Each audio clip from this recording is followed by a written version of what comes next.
So we've got a great cop in West Virginia, and I want to tell you about him because there are stories about cops doing the wrong things oftentimes, but you got to also hear the stories about great cops. Stephen Mater was in West Virginia, and not only is he a cop, he's used to be in the military as well. Let me tell you about him. He grew up in Weirton, West Virginia, graduated from Weir High School, married his high school sweetheart 5 years ago, and was raising two small boys, now ages 4 and 1. In the city when he got the job as a police officer after serving 4 years with the Marines, including a tour in Afghanistan. So this guy's American hero for serving abroad. Now he's serving his local community as a police officer. Wonderful so far, right?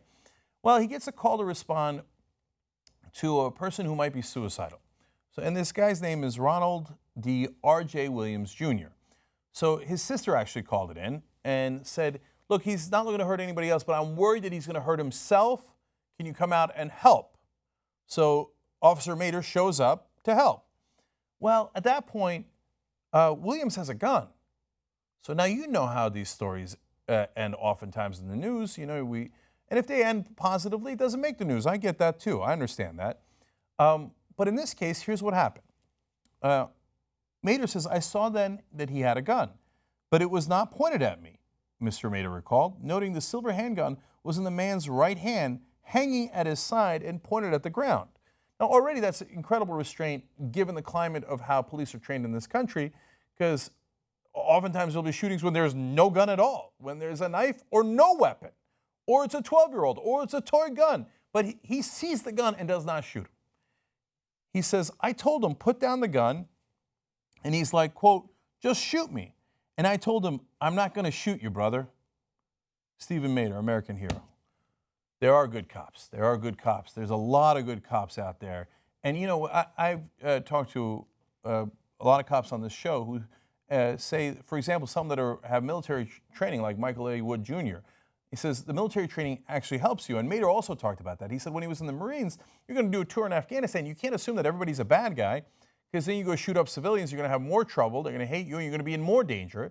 No, you've got to analyze the whole situation, and they train you on that. And he uses police academy training as well. Wonderful, good story so far. By the way, wait, it's not over. He says, then he starts flicking his wrist to get me to react to it. I thought I was going to be able to talk to him and de-escalated.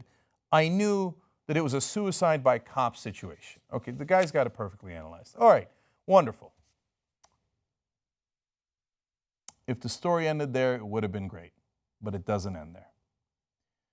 The Pittsburgh Post-Gazette explains, but just then, two other Weirton officers arrived on the scene. Mr. Williams walked toward them waving his gun, later found to be unloaded.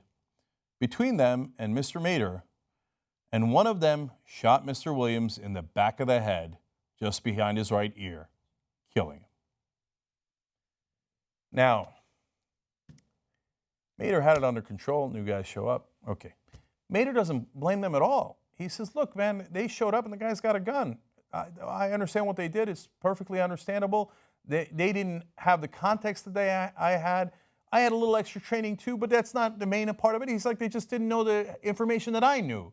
So he defends his fellow cops. Did his fellow cops defend him? No. Believe it or not, the story's about to get worse. Police Chief Rob Alexander brings him in and talks to him, along with Weirton City Manager Travis Bloser. And the police chief tells Mater, we're putting you on administrative leave, and we're going to do an investigation to see if you're going to be an officer here. You put two other officers in danger. Oh my God, they're going to punish him for not shooting the guy. They got a call to help that guy. The sister called it in, saying he's a danger to himself. Can you come help him? The cops are about to punish the cop who was right. It was an unloaded gun. They shouldn't have shot him. They're not really going to do it, are they? On June 7th, a Weirton officer delivered Mater a notice of termination letter dated June 6th, which said by not shooting Mr. Williams, he, quote, failed to eliminate a threat. They fired him. They fired him for not shooting the guy. Even though at that point they know that his sister had called it in asking for help for the guy. They know that his weapon was unloaded. They know he did the right thing. They fired him not despite the fact that he did the right thing. They fired him because he did the right thing. Well, that embarrasses the rest of us. How dare you not shoot someone? We told you your job is, if there's even the vaguest threat, I don't care that his sister wants to save his life. I don't care that that's why you were called in the first place. You shoot him and you kill him. And if you don't do it, you're fired. Now you're telling me this problem is not systemic? It's just a few bad apples? No, there are a few good apples, and the minute that they are located by the rest of the system, they are eliminated and fired. There are great cops in this country, but they are not rewarded. Oftentimes, just like this, they are punished. The problem is not the people. The cops are not evil. That's preposterous. They're not any better or worse than any of us. The problem is the system.